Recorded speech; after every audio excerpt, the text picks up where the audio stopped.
Hello, everyone. It's so nice to see you. As Patty said, my name is Brea Starter. I am the founder and CEO of Lions+Tigers. I My love it. organization, hello, everybody. My organization. Hello. Hi. This is the fellow panelists. We will introduce them all as we go around the circle. I want to start by setting a little bit of context. The work that I do in the world is that I build workforce development and professional staffing. My firm, Lions+Tigers, is recognized as the Microsoft Supplier of the Year this year. And I believe that I was asked to host today because I have a bit of a unique lens on this topic. I am the mother of 3 kids under 7, and I'm watching my peers drop out of tech faster than any time before. So I'm particularly interested in how we build places and spaces for women in technology to keep them in, either as employees with strong cultures of belonging, or as independent workers with the flexibility that they need so that everyone can operate in their highest and best use. So our topic, Scalable Leadership Frameworks for Hybrid Workforce That Actually Work, is of big interest to me, and this panel is very distinguished. And so we did some prep before we got here with you all today, and I think we probably could talk for a long, long time. We only have 20 minutes, so we're gonna hit on some big topics. Our industry is at an inflection point. We all are seeing these culture stats about burnout, about folks leaving the workforce and making shifts. And during the Great Resignation, we lost millions of women from our workforce, and we haven't really fully recovered yet. And that led to the Great Reshuffle or the Great Rethink, whatever you want to call it, where we take stock of our time and our values. Who do we want to serve and where do we want to be? And Suzanne and John really teed up for us some of the recent trends in our tech labor market. We've had more than 130,000 layoffs in tech within the last 3 months. So things are shifting, but I also appreciate the message of Women in Cloud, which is that we have agency and we have responsibility collectively to and redefine how we work. And so this is why this panel is so important right now, because we're going to get into the topics of how we help you lead now, the kind of leadership traits that we need in our modern workforce, and how do we help you show up with really specific examples so that you're ready and armed to have those discussions and debates and justifications within your own workforce. All right, so let's move to our panel. We are going to start with Akhtar. Akhtar is a distinguished practitioner at the University of Washington and also the author of Purpose Mindset. And so, Akhtar, I would love for you to sort of set the stage for us right now. We talked about the Great Rethink or whatever it is that we're all entering into this phase. You advise individual contributors up to executives to government leaders thinking about their why. And I'm hoping that you can help us understand why a purpose mindset is so critical right now. Yeah, thank you very much. And first of all, congrats to Women in the Cloud for another great accomplishment and this amazing session. I mean, the morning session, the first panel was just fantastic. And Chaitra, you and Patty, I mean, I am enthusiastic with Patty is over the board. I cannot even imitate her. But we live in a very interesting time, right? So we are focused on the tech industry, but if you look at change that is happening, it's happening across every industry, whether it is teachers actually getting, frustrated, or the healthcare workers who are just coming out of a nightmare situation. Mm-hmm. So in every place, you're actually seeing this enormous churn that is happening. And part of the reason is that as the last panel also talked about, we're kind of getting focused on the how rather than the why exist. And who are we here? It's very fascinating that I had somebody from the Gates Foundation yesterday in my class, and she basically says that I never tell my kids to talk to her about who they want to be. She's always telling her kids to say, tell me who you want to serve. So how do we shift our mind from who do we want to serve? If we are trying to search meaning in our work, first, let's make sure that we've discovered meaning in our lives. Who are you? What is your why? And once you have that, then whether you become an engineer or whether you become a doctor or whether you become a nurse or whether you become a teacher, is just a path, and that path will continue to change. So, from a leadership perspective, the way I kind of try and frame it is, again, you're not to manage. We don't manage people, right? It's impossible to manage people. It is actually to really try and provide pathways for people. And with purpose, you can actually start identifying their pathways. If people discover purpose, if people discover their strengths, if people discover their values, now you can actually start charting a pathway. And that pathway is a pathway that will go through many journeys. And Mm. we should recognize that. So if there is one message that I want to give to, and some of you have actually gone through my purpose mindset journey through a number of times that we've done it with the Women in the Cloud, is that be comfortable with who you are. Once you discover your why, you should now be comfortable with who you are and show up with your strengths and values. And if you do, you will be successful in everything that you do. But more importantly, be effective.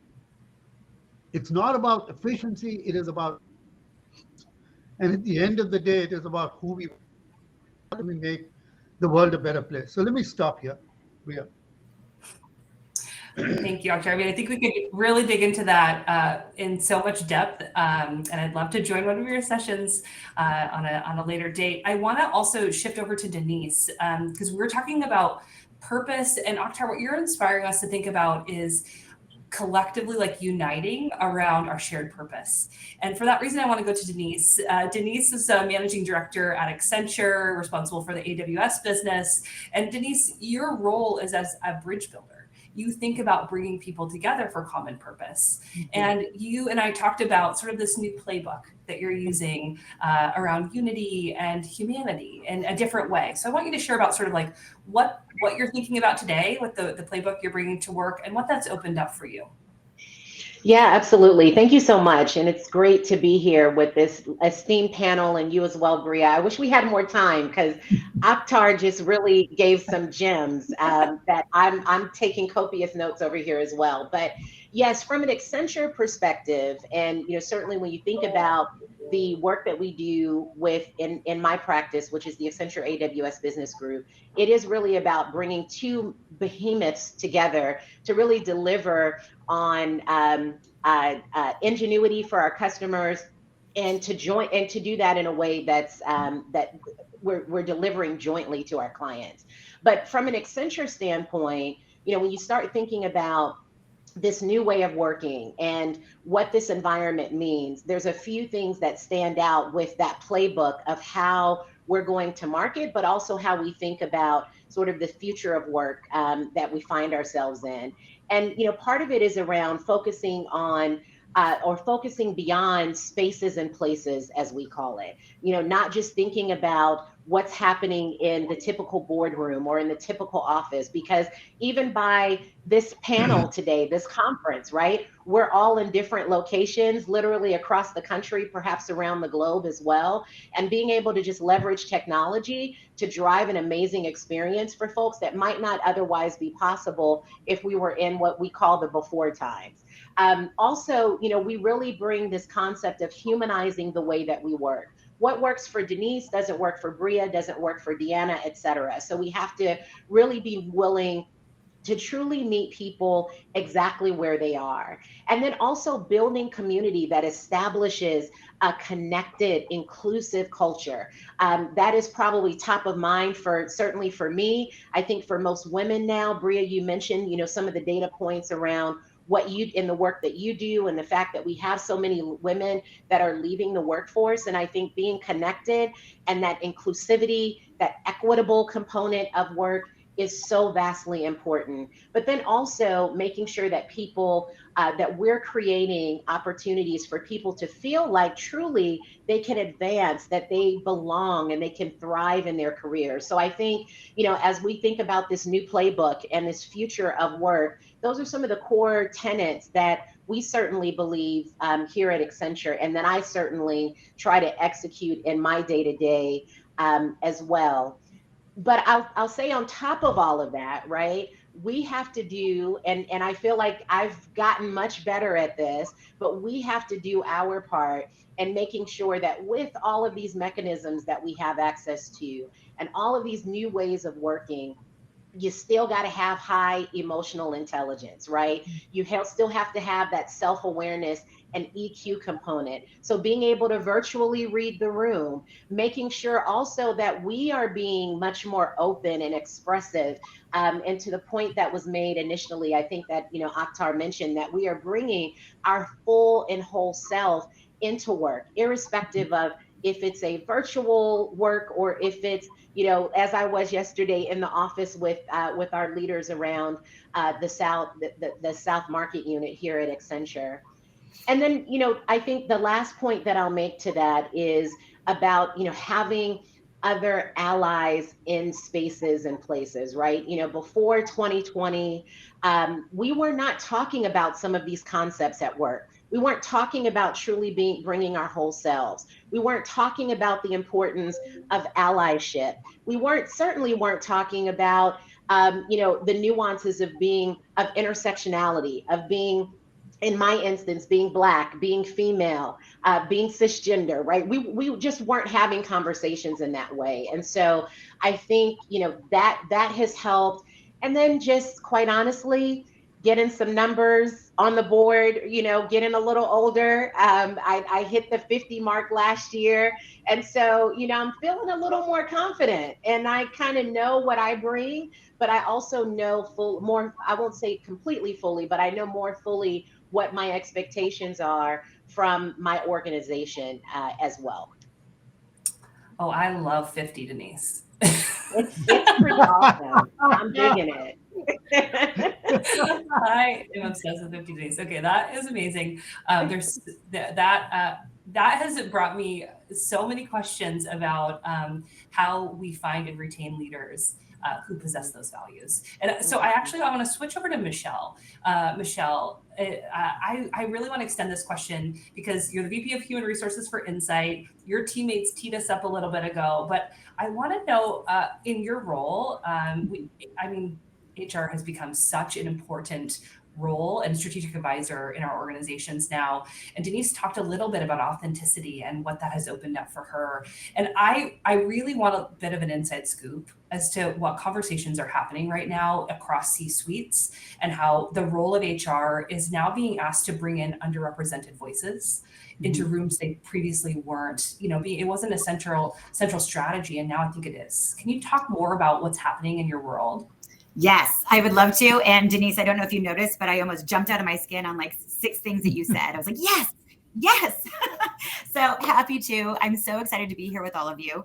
I think more than anything to what you just asked, I think that this conversation has to be a priority in every single leadership meeting that we have. And Insight's done an incredible job of making sure that we're very, very focused on that. So I lead leadership and teammate development and diversity and inclusion and organization development.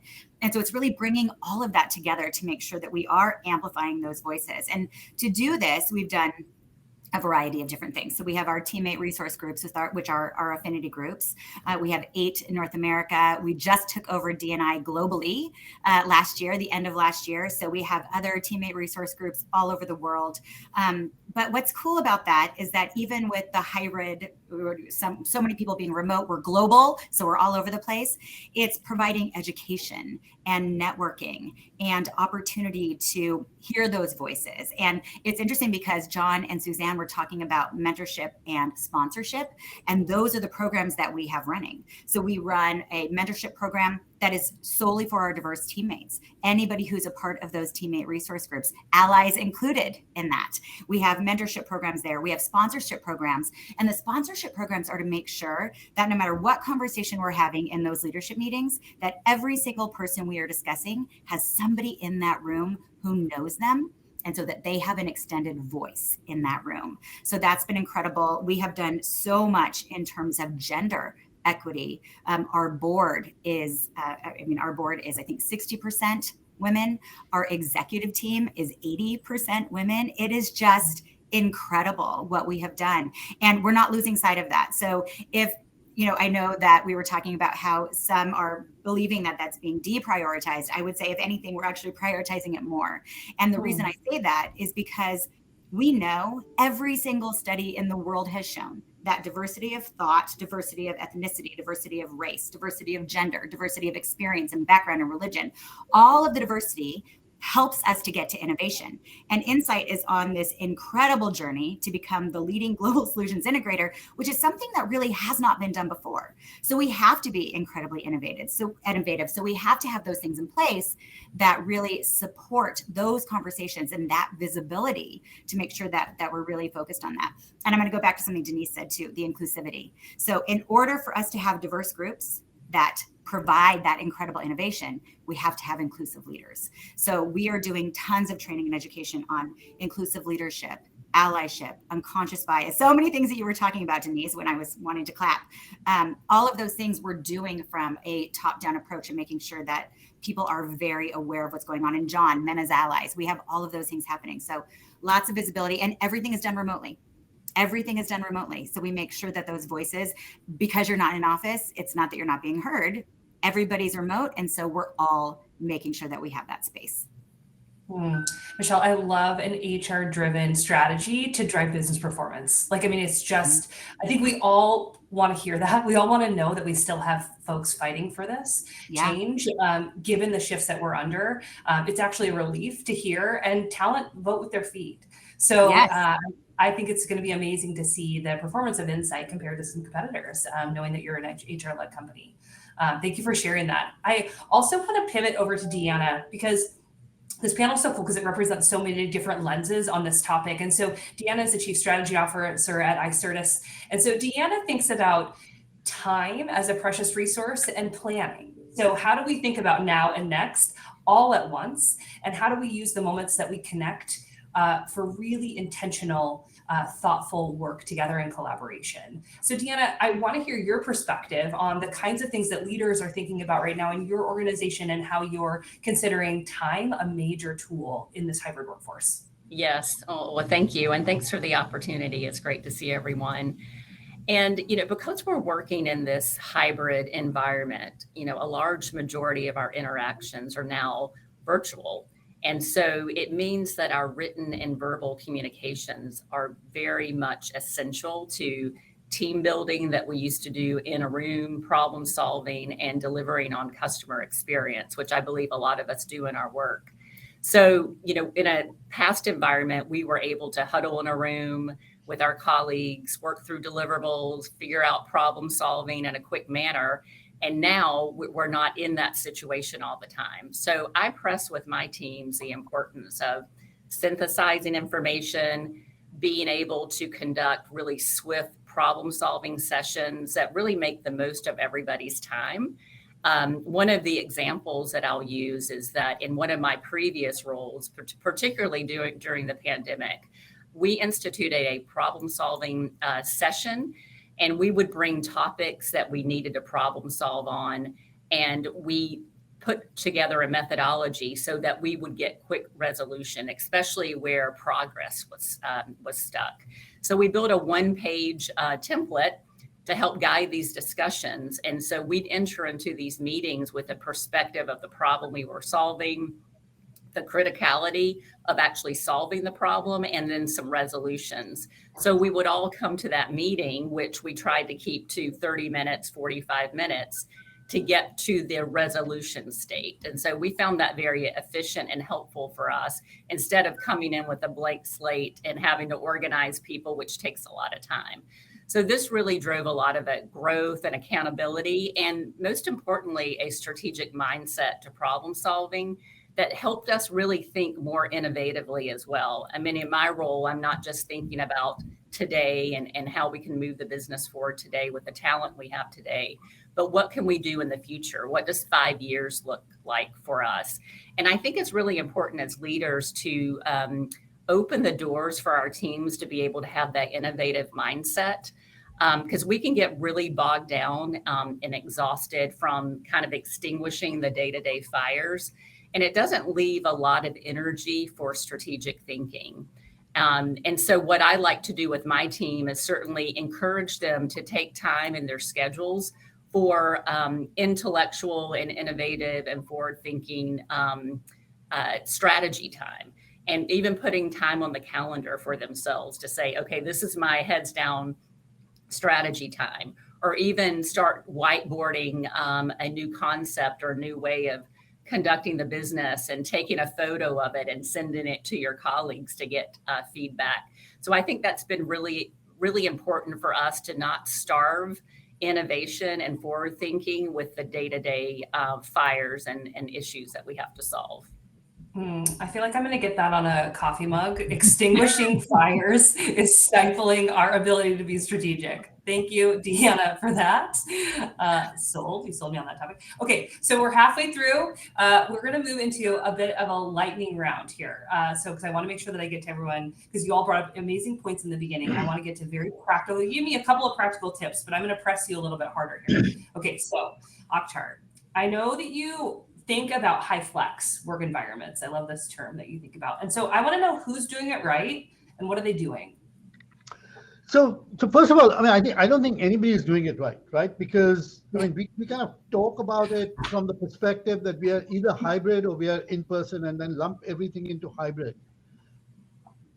Is that today some people are not, and that's technology is actually not yet resolving it in the level that everybody can use it in the most effective way, which essentially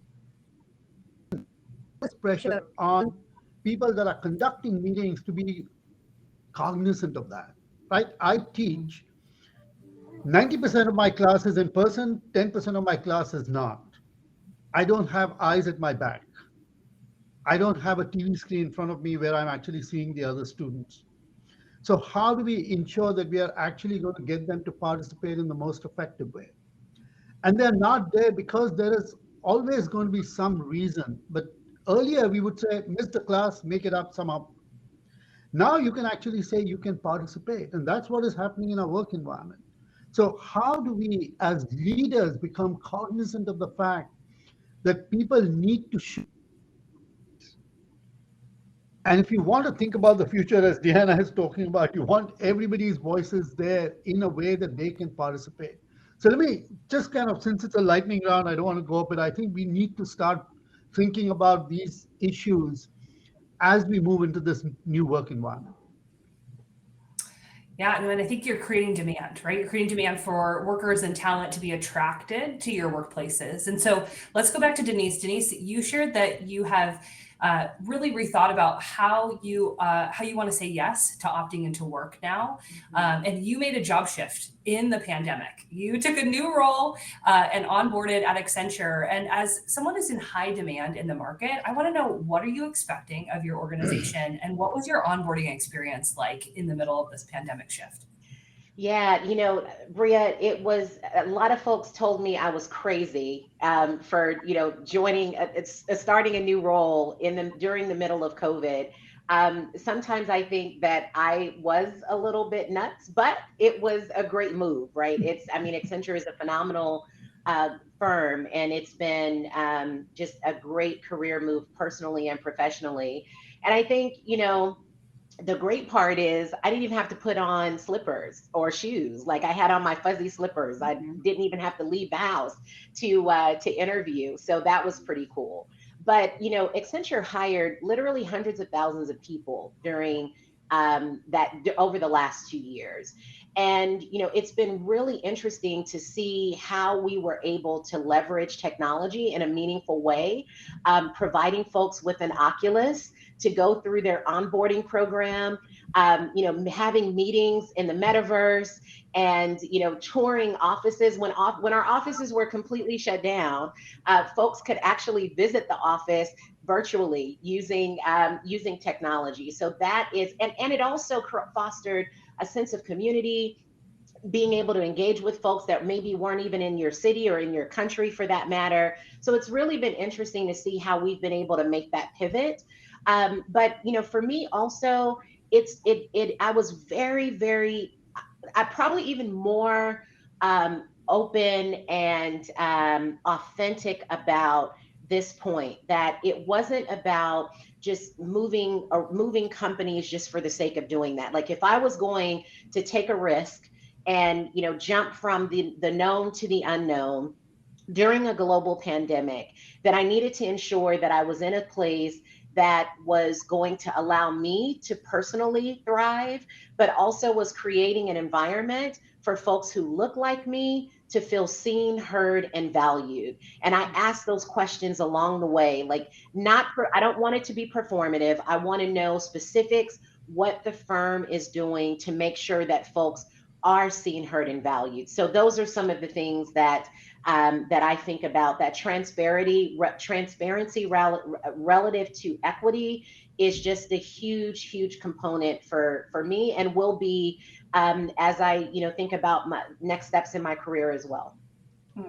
So well said. The fuzzy slipper filter, but also the equity filter. And I think that there's so much opportunity for us to dig into those details. And I know throughout the day today, we're going to talk more about organizations that are leading the way around equity and thinking about the workplace of the future and how we center our workers in those endeavors. So I know we are at time. I wish there was more that we could debate as a group. Thank you all so much for coming together and discussing this important topic. Please follow these leaders on LinkedIn, connect with them, download their things, buy their stuff.